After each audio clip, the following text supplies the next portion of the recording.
కంటి చూపైనావురా.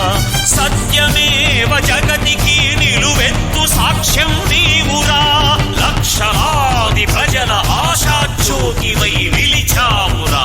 నేను సైతం ప్రపంచాగ్నికి సమిధనొక్కటి ఆహుతిచ్చాను.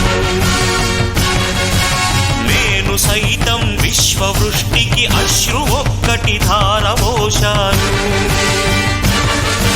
నేను సైతం భువన ఘోషకు వెర్రి గొంతుక విచ్చి మ్రోశాను. నేను సైతం ప్రపంచాగ్నికి సమిధనొక్కటి